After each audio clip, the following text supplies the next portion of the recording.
After over 2 years of a total war, there's nothing left standing of those cities by the shore. This is Steve Zeltzer with Workweek, and this past this month, there's been a vicious attack on the Jewish community in Australia and Bondi Beach, and that attack has been used by the government to whip up more repression and create a new situation in Australia. And joining us is Davey Heller. He's an author, a journalist, and with Class Struggle. Welcome to our show, Davey. Hi, Steve. Thank you. Thanks for having us. So, Davey, why don't you outline what's happened with this mass murder in Bondi Beach and the political implications and what the government is doing and those who support Zionism are doing around that? So, yeah, what happened was only a couple of weeks ago now, a father and son committed an act of mass murder at Bondi Beach, targeting a Hanukkah event organized by the Chabad community up in Sydney, and were able to kill 15 people. One of the gunmen was killed. The other ones, the other ones now in custody. But within an hour of this terrible event occurring, Netanyahu had already taken to social media and declared that this terrorist attack was the fault of the Labor government here. We have a Labor government, social democratic Labor government, who are, probably equivalent to the UK, a right-wing, very right-wing social democratic government here, but nevertheless a social democratic government. And they had committed two sins in the eyes of Netanyahu. One, they had recognized Palestine along with some of the other imperialist powers a few months ago, Canada and the UK, at the UN, and had refused in the eyes of due to the eyes of what Israel had been demanding and the Zionist lobby here had been demanding, which was to completely undemocratically, to shut down the Palestine solidarity movement, to criminalize it. It already has been demonized, criticized over the last 2 years, but we still had a framework of liberal democracy, and it's not that simple to shut down marches that keep happening. And apparently, according to Netanyahu and the Zionist lobby, these peaceful, ongoing mass solidarity marches, which they label hate marches, were responsible for creating the climate, apparently, for this terrible mass murder. But it just doesn't stack up in the slightest from what we know of these killers. It's a father and son. The son apparently was being the state, the ASIO, who is our domestic spy agency, had been aware of this young man since 2019 when he was associated with an ISIS cell, apparently in Sydney, is what they were saying. So this is a radicalized Islamicist, which predates the Gaza genocide, has nothing to do. There's been no evidence been put forward that either of these two men had anything to do with Palestine solidarity. There's been no claim that they've done one post in favor of Palestine, that they've attended a civil rally, nothing. And in fact, we know nothing about their motivations, really, other than apparently there was an ISIS flag on their car, and they have, according to the state, this history of association with ISIS. But within an hour, Netanyahu had set the script, which was dutifully followed by our ruling class, by our mass media, a unanimous chorus. This is what happens when you allow people to oppose a genocide. This is what you end up with.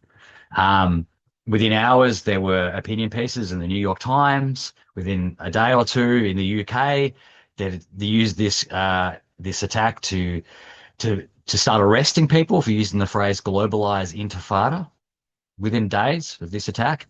And this was, like I said, based on this lie, this slander that, like some kind of black magic, we as a solidarity movement had manifested this attack with our slogans of globalizing struggle, which they slander, obviously, as a call for violence. And maybe you can talk about the attacks on Palestine activists in Australia, the struggle to basically shut them down, and also the fight in the unions to get unions to take action.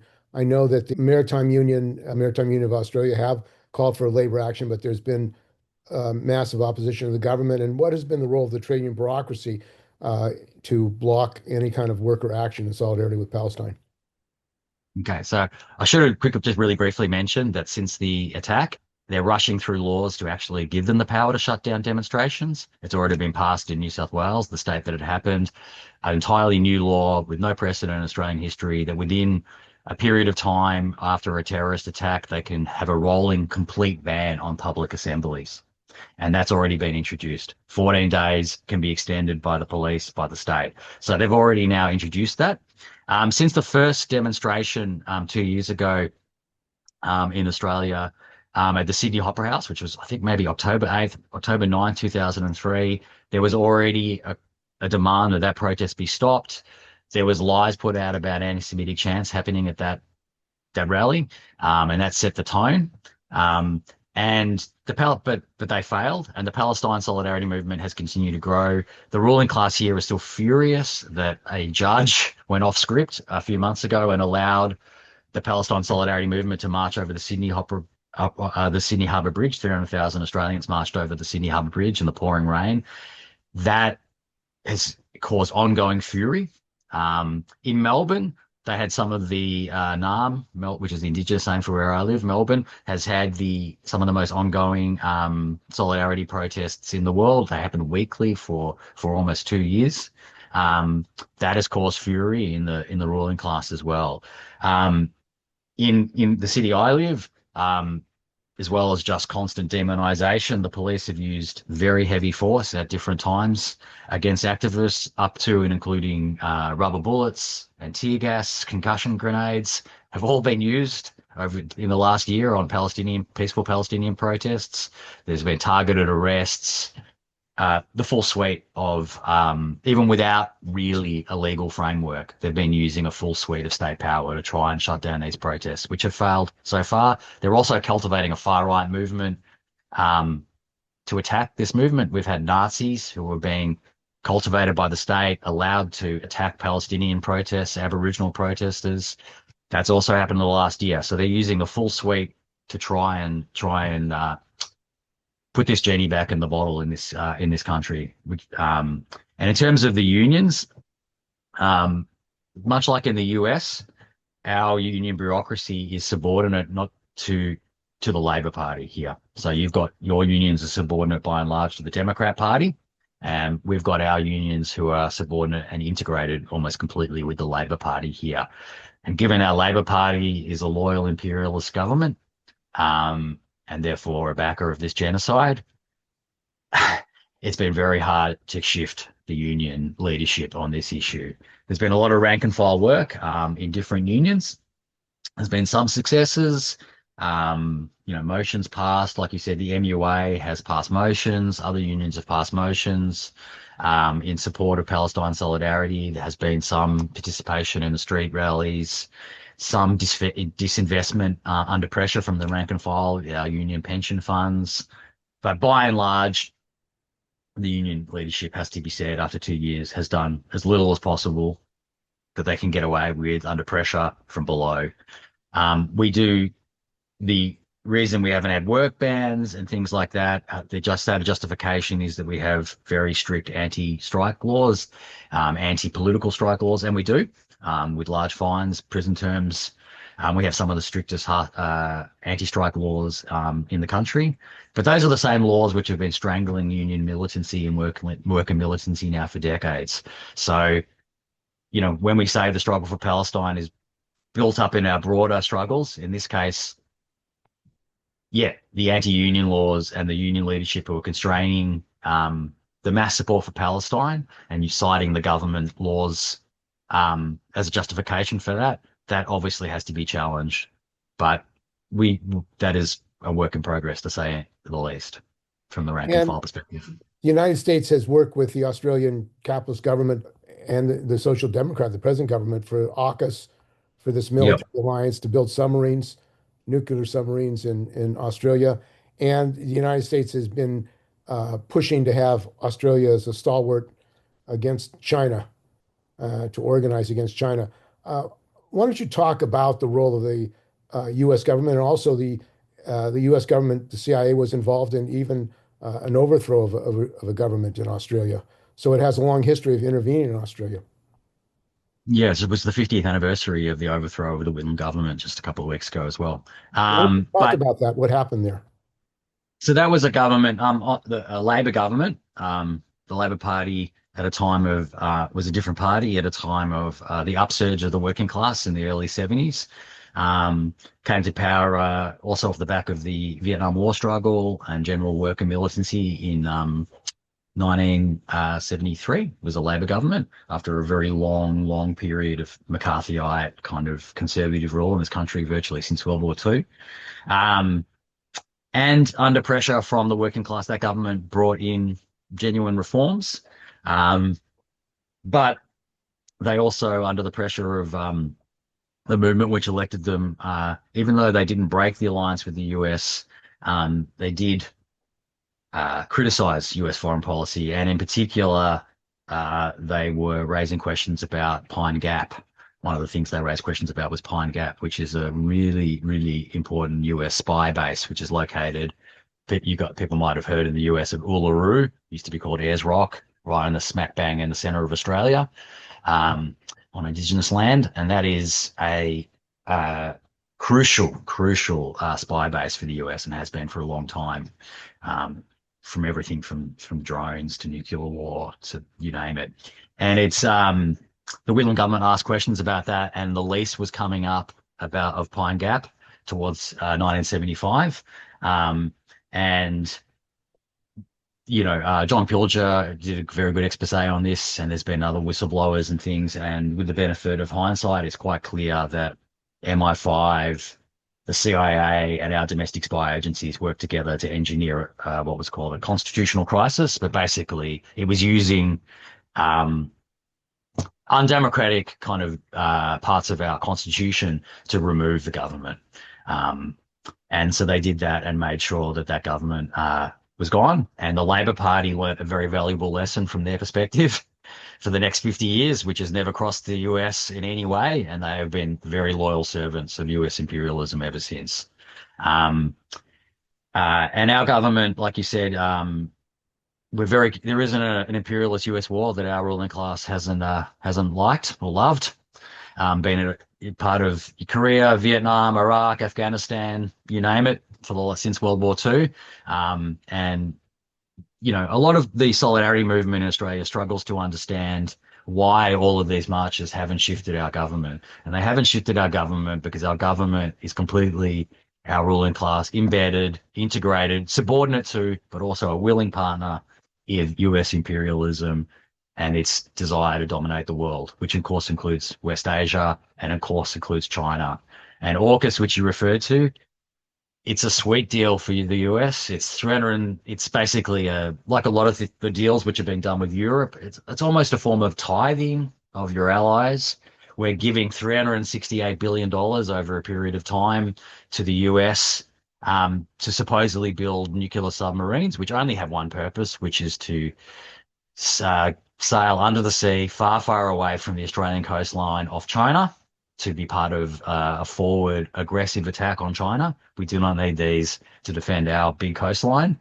And under the contract, these submarines may not even be delivered at a future time. If the US government says the military, well, actually, we need these submarines more than you do, they don't even have to deliver them. This is just a sweetheart deal. We may end up with submarines which will be under the full control of the US, a bit like a kind of South Korea situation where they can turn their military on.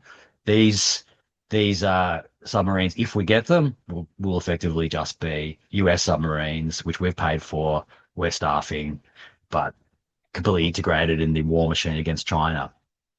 Well, just a quick note on that. The only public housing the Australian government, any Australian government has built in recent years, they were attacking public housing, of course, everywhere. But last year in a bill, they're spending, the only public housing that's going to be built in this country apparently is for US soldiers somewhere in WA. They passed a special bill So we're massively increasing bases. We now have B-52 bombers rationing through Darwin. We have soldiers all the time. The AUKUS is part of us becoming essentially a floating, massive, continent-sized military base for a future war on China. And the rise of fascism internationally, and especially with the Trump government, which Mm, I believe is a fascist government, has meant that the government is open about their aims. They want to that's take right. over Canada. They want to take over Greenland. They continue to support the genocide in Gaza, support for Israel's bombing, not just of Palestine, but of Lebanon, Syria, the entire region, and now the attack on Venezuela, uh, claiming that the wealth of Venezuela belongs to the United States. This open drive of U.S. imperialism, has there been any opposition to that? And what do people in Australia, the working class and people, think about what's going on in the United States with the second Trump government? Well, look, I mean, this is a problem. Like our alliance has been sold to the Australian working class for a long time, not just to keep us safe, but also on this notion of shared values. The shared values of Australian democracy and US democracy. And obviously, this is an increasingly hard pitch to make, because Australians have eyes and can see what's happening in the US. So I think two things are going on. It's drawing our politics to the far right. There's a desire and a push to move our politics to the far right to align with what's happening in the US. If not outright fascism, it's not compatible really to have. How do you run a US alliance between social democratic governments who supposedly stand for these values and the US, even if they're sellout social democratic governments? Like it's not an easy fit. We're seeing that in Canada with Trudeau, being shoved. We're seeing that in the UK with their Labor Party moving further and further to the right, and we're seeing it here too. Um, because Australians don't like this. The last federal election was a wipeout for our right-wing parties because they were echoing the Trumpian language. It was just after Trump had been elected a second time, and we had leaders on the right who were talking about making Australia great again. And what that resulted in was an electoral wipeout. Um, so because Australians are like, that's chaos. We don't want that. So it's a bit of a hard sell. So what they've turned to here is things like now that's why they're capitalizing on the Bondi terrorist attack so much to shift politics. In Australia, the ruling class has some kind of classics it can return to, for want of a better word. Anti-immigration. Here, we were set up like a white settler colony. We're a very multicultural country now, like the US is, but you can still bang the anti-immigrant drum here to shift politics to the right. That's blaming the cost of living crisis on immigrants, blaming the housing crisis on immigrants. You can have some success in this country with that amongst disorientated layers of the working class, and middle classes. So that's what they're doing. They're trying to rebuild the far right on explicit anti-immigrant policies, which are not new to this country.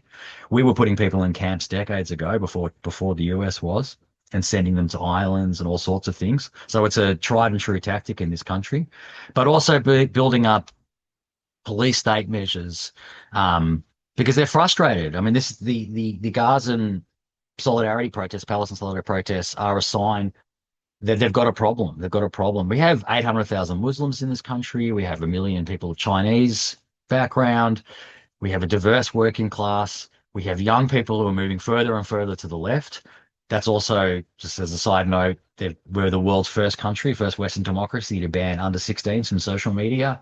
If that is not to protect children, that's another sign of their panic. We've got to get the kids off TikTok. They're seeing too much, you know?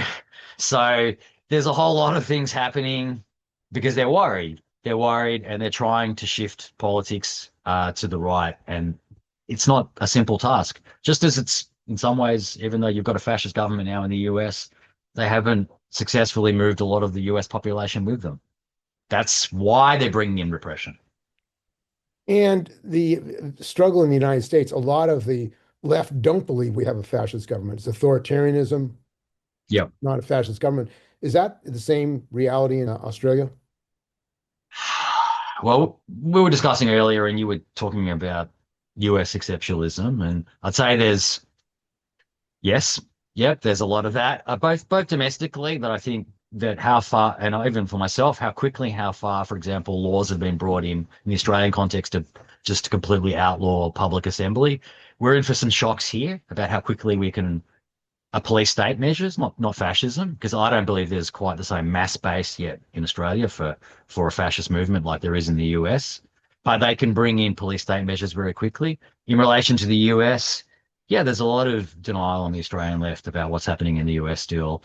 Um, and parochialism too, like this idea that we are so integrated with the US as if a fascist government being, an outwardly fascist government, outwardly like, as you described, it doesn't hide, it doesn't even attempt to hide its colonial aims, neo-colonial aims, all of these things which are emanating out of the US. How could that not affect Australian politics? Like you said, 50 years ago, we already had a prime minister who was sacked partly through the machinations of the US security services. We are integrated with US geopolitics. Our biggest investment partner is Wall Street still. Our ruling class for its profits relies still as much trade as we do with China, with the US. This can't but not affect us. So yeah, there's a lot of denial, and yeah, like they share the illusions of the working class to some degree that this is something which is happening over there, as if in a period of global crisis, there's any real notion of over there. It's about as much over there as there was in 1939. It's yeah. So I'd say there's a lot of denial and delusions and a lot of shocks coming. Yeah. And the inability of US capitalism to compete with China. They can't sell cars, and they can't compete with the cars, with Chinese cars, and also this trade war. What has the effect of the trade war been on Australia? I mean, that was a bit of a tension point for the US alliance when Trump was, he's not been kind to the allies. In fact, the allies, he's had not having much success pushing China around. He's having more success pushing Japan around and Australia and South Korea around and Europe. So that's a bit of a hard sell, but they seem to have kind of just tried to move on from that. But it's, yeah, look, we're most of our Australian capitalism, if you strip it back, um, nearly all of its profits come from a property over the last 30, 40 years, come from a speculative property boom, and from selling raw materials to China for their economy to grow. But we are completely integrated on another level with the US imperialist world order. And this is a massive tension point for Australia, for our ruling class. They don't have a solution to it. There's no solution to it. They agree with the US that they don't want to surrender hegemony to China, to a multipolar world. Not that I think China is aiming to be a hegemon, but they don't want to surrender Western hegemony. And yet they trade with China. Our wealth relies on China. We don't have an answer to it. We're not really undercut by Chinese manufacturing because we're not a manufacturing country. We sell the raw goods to China for them to make stuff for them. So it's a bit of a different situation from Australia, but our ruling class, at the same time, we have mining. Some of the biggest mining companies are in the world are Australian. So we don't want Africa. We don't want countries in the South Pacific to have an alternate path to develop where they can loan money from China, where they can get investment from China. That's a threat to Australian profits. So not so much a threat to our manufacturing base or our trade base. It's a threat to us potentially down the track being able to get super profits. When I say our ruling class, get super profits from mining ventures, being able to loot the resources of the South Pacific and Africa, essentially. So, yeah, I don't know. There's a lot when we say there's the working classes in denial, the ruling classes in denial. They don't have any answers to this. They don't know what to do. I don't know. There's a lot of denial going around, isn't there, Steve? So this economic crisis of capitalism, trade war, Yeah. and the financial crisis, the mass speculation, are going to likely lead to a Yep. financial collapse, probably bigger than 2008. Uh, Yep. is there any organization, is there any movement in the Australian working class to confront this new epic, this new political situation? Well, first, I'll just quickly say on that the Australia was essentially insulated from the 2008 crash through our trade with China, that because China didn't collapse. So we were able to continue our profits selling raw materials to China.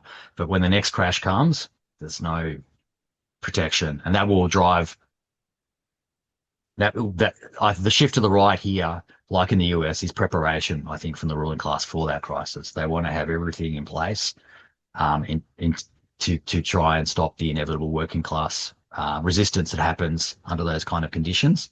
And that's why they're laying the groundwork of blaming migrants and things already. The Australian left is very small. It's a very small left. The trade union, as we talked about, the trade unions are subordinate. We are subordinate to the government, and we're operating within a legal framework which is very constricted. And the Australian left is not ready. Yeah, we're not ready. We're not ready for what's coming. A bit like what's happening in the US, for the short term at least, we will be tailing the working class. We need to get ready. We need to try and build our organizations, build united fronts, and start to try and get ready. But no, I don't believe we're even close to being ready. We're too small. And the role of Zionism in Australia, maybe you can talk about that, how they're organized and how they intervene into the Australian political situation and with the government and the unions. So Zionism here, I think like in a lot of places, has been used as I mean, Zionism ultimately was a cudgel against the left within the Jewish community of Europe first, and now in the diaspora, Zionism is used against the left everywhere. Um, uh, Look, we have 100,000 Jewish people in Australia. My background itself is part of the Jewish diaspora originally from, we had a lot of people who, the community came out largely from Europe after World War II. But it's a small community, but it's a very well-connected community, and it's overwhelmingly Zionist. It's one of those topics like, I don't believe the Zionist lobby runs Australia. I don't believe that at all. I believe the Zionist lobby has a lot of influence in Australia. I think the Zionist lobby and its agenda meshes, obviously, and overlaps completely with the agenda of the ruling class and US imperialism, as I said, which we're embedded into. But they're using the Zionist lobby. They're using the so-called threat of anti-Semitism to justify a complete crackdown on the working class and the left. Like I said, we're being blamed for this a terrorist attack, but it goes way before that. We have one of the things that's coming out of that is that we had something called the anti-Semitism envoy appointed to look into the crisis of anti-Semitism. I don't know, like I was about, do you know about all the supposed attacks which were orchestrated supposedly from Iran prior to this in Australia? So there was a series of vandalism attacks, quite low-level vandalism attacks. One synagogue was burnt down in Melbourne, and everything else was kind of quite low-level kind of arson attacks, including of a Jewish owned deli in Sydney. These were already used to say we had a crisis of anti-Semitism in this country.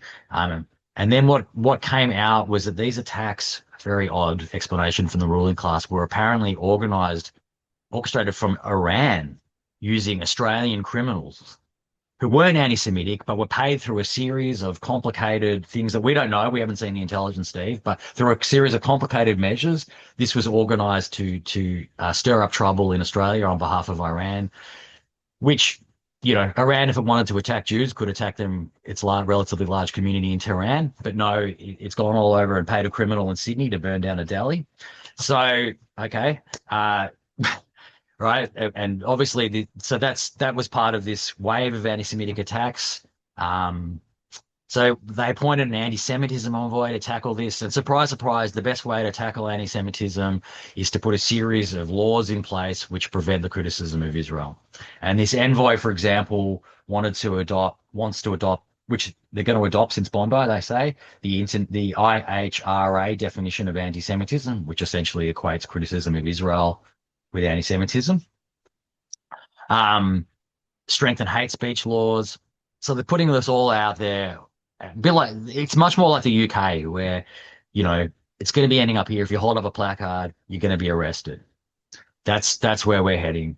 And this is all being done with the Zionist lobby, on behalf of the Zionist lobby, but not just for the Zionist lobby, if that makes sense. So this opposition to the attack on democratic rights, has that gained any support in the Australian working class? And have any unions stood up against this?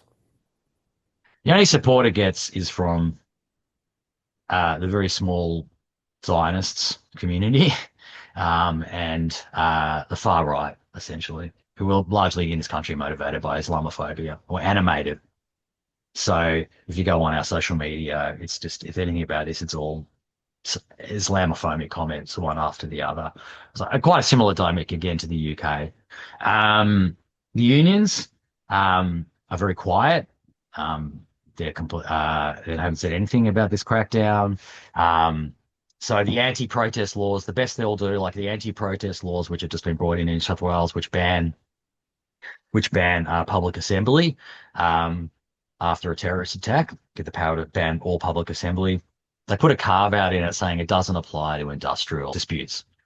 So that's a convenient way of making sure the union bureaucracies don't get involved. Of course, obviously suicidal. Obviously, these things will be used against workers in a general sense, and of course, they'll be used against whatever they say. They'll be used against strikers. But given our, so that's the way they kind of they put a little carve out in a lot of these laws to say, oh, we won't use them against the unions. So that allows them to stay silent. We had a union leader in Melbourne who came out and fully endorsed the ban. Gave an interview with the Murdoch Press newspaper, The Australian, and he used words to the effect of, he said, he basically said, it's time to be quiet. He said, you've said everything you need to say about Gaza. So that again, knowing the role of this guy, he has been under pressure to speak out against Palestine. This has given him the opportunity to say what he really wants, which is shut up to the left. They have moved under pressure slightly, or given the appearance of moving, but really we see there's no movement. So look, this is a big problem. We have Labor governments at a federal level. We have Labor government in Victoria. They're the ones bringing in, like in the UK, they're the ones bringing in these laws. It's the Labor government that's bringing in these attacks on the working class, and the union leaderships are silent. And there's been an attack on the building trades unions. It was put in trusteeship, and workers, elected workers, were prevented from participating. Is that struggle going on? And was that attack aimed at weakening the labor movement? Yes, that's a sense for the CFMEU. And they were one of the very last unions. So they were in a strong place. As I said, we'd had a speculative property boom over the last 30, 40 years in this country. They were a strong militant union. They were able, under the conditions of boom, to still extract some good conditions for their workers, and maybe lower the profits of the bosses by 1%, 2% of the billions, tens of billions they're making. But obviously we know that's intolerable. They could be making a little bit more. So, and the CFMEU had a long tradition comes from a series of, a long tradition of militancy within the construction sector in this country, going back to the 60s and 70s. And they didn't always 100% obey every part of these harsh anti-strike laws. And when they got busted, they had enough money to pay a fine. And so this, according to the bourgeois press, was lawlessness, And so there's been quite a few attempts to crack down on the CFMEU, and they've used allegations of corruption repeatedly to say it's corrupt, and look, the construction industry as a whole, like Jimmy Hoffa or whatever in the US, it's like, we're not, yes, there's corruption sometimes in the construction union, in the construction sector. including, largely from the bosses, but they haven't been able to tackle this. They've royal commissions, this, that, looking to try and pin corruption on the unions, and they've never been able to be successful. So they couldn't do it through the courts. So they just ended up passing a law in Parliament and just basically, they put it under administration, which means the government controls it. So that's what they've done to probably the largest, strongest, most militant union. And this was again under the Labor government, federal Labor government, and state Labor governments. They've moved to essentially gut the strongest union left in the country and the one which was still prepared to push back against these very harsh industrial laws. And they've been very successful at it. And the union leadership, unfortunately, largely tried to tackle this through the courts. That's been completely unsuccessful. And so rather than challenge this industrially, the struggle is still ongoing. I mean, there's still rank and file pushback, but it hasn't exploded into an industrial struggle, which it was the only way it was going to be advanced under Have they administration. organized any political protest against the Labour Party leadership, demanding that they end this at political They attack? did a couple of pressure valve kind of protests in the first couple of months, after it, and then nothing. And They there don't was want to mobilize the working class. no, and there was talk of some of the blue, because this attack on the CFMEU was supported by the leadership of the ACTU, our national union body federation. Despite the CFMEU being one of the biggest donors to this organization for decades, as one of the largest, richest unions in the country, were completely sold out. And then there was talk of some of the blue collar, stronger industrial unions breaking off and forming like a rival, more independent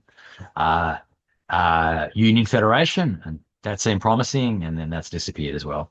So,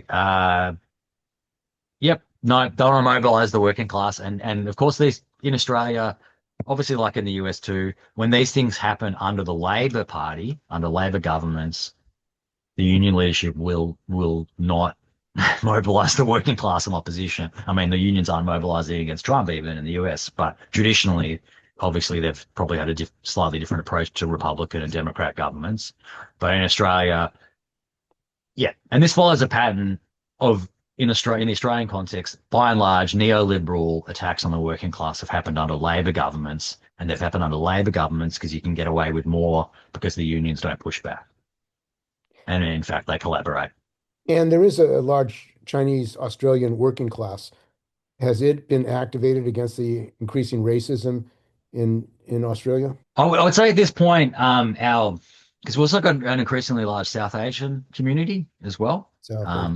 So yeah, like as I said, like close to a 800,000 Muslim and kind of Arabic background, and then we've got 1 million Chinese, and we've got the largest growing ethnic population is South Asian. Look, when you look where we are in the world, this makes sense, geographically.